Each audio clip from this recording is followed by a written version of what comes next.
muhimu ya kamba.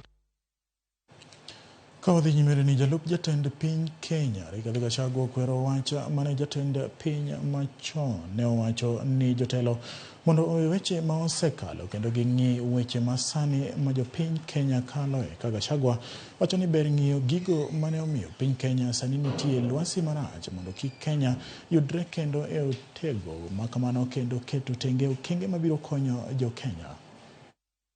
I had somebody saying that you should not look at the rear mirror. I want to encourage you to continue looking at the rear mirror, because the inventor of the motor vehicle was not mad by putting the rear mirror. In your leadership, Your Excellency, you have made it very clear that no Kenyan should be left behind. So you must continuously continue looking at the rear mirror to make sure that all Kenyans are on board and they are not left behind. Yeah.